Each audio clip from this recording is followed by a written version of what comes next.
Ni inkuru ibabaje imvura nyinshi yaguye umunsi wose ku itariki 25 Werurwe 2026 yahitanye abantu batatu mu karere ka Rubavu nyuma yo kugwirwa n'inzu bari bugamyemo cyangwa se babagamo. Ibi byabereye mu murenge wa Rugerera akagari ka Rwaza mudugudu we n'uwarebero ku mugoroba hagana saa 12 z'umugoroba bujya kwira. Mu bapfuye harimo umugore w'imyaka 33, umwana w'imyaka 2 ndetse n'umusore w'imyaka 30 wari waje kubasura akahugama. Amakuru atangwa n'umuyobozi w'umurenge wa Rugerera avuga ko iyi nzu yasenyutse uyu mugore yayikodeshaga.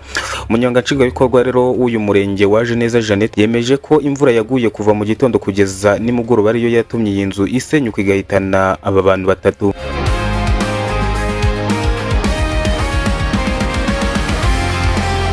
Mu magambo ye yagize ati imvura yaguye umunsi wose yasenye inzu yakodeshwaga n'uyu mugore w'imyaka 30 bapfanye n'umwana w'imyaka 2 ndetse n'umusore w'imyaka 30 wari waje kubasura. Aba bose uko ari batatu bahise bitaba Imana, nta numwe wigeze arokoka. Amakuru kandi avuga ko aba bapfuye bose bakomoka mu karere ka Rutsiro mu mirenge ya Boneza ndetse no murenge wa Murunda. Nyuma y'ibi byago imirambo yabo yajyanwe ku bitaro bya Gisenyi kugira ngo ikorerwe isuzuma. Nyuma y'ibi byago imirambo yabo yajyanwe ku bitaro bya Gisenyi kugira ngo ikorerwe isuzuma mbere iyo gushyingurwa. Ni igikorwa gisanzwe kigamije kumenya neza icyateye urupfu mu gihe habaye impanuka itunguranye nk'iyi. Umuyobozi w'umurenge wa Rugerero bwahise busaba abaturage bose batuye ahashyira ubuzima bwabo mu kaga kwimuka byihuse muri ibihe by'imvura byinshi kandi bitoroshye, kuko ubutaka buragenda bukoroha ugasanga aho umuntu atakekaga ko hashobora kuba impanuka nayo ihabaye. By'umwihariko abatuye mu nzu zishaje cyangwa ziri ahantu hashobora gusenyuka bagirwa inama yo gufata ingamba zo kwirinda hakiri kare kugira ngo hatazagira abandi bahasiga ubuzima. Ibi byago byongeye kwibutsa abantu bose ko imvura nyinshi ishobora guteza ingaruka zikomeye zirimo no gutwara ubuzima bw'abantu. Ni ngombwa ko buri wese yitwararika agafata ingamba zo kwirinda ibiza bishobora kwirindwa mu gihe bigenze neza. Wowe witekerezaho iki? Ese n'iki cyakorwa kugira ngo hirindwe impanuka nk'izi ziba zitunguranye? Twandikira igitekerezo cyawe hasi kandi ntuzibagirwe gukanda like, subscribe kugira ngo ujye usangiza abandi izi nkuru. Bienvenue kwizera niko nitwa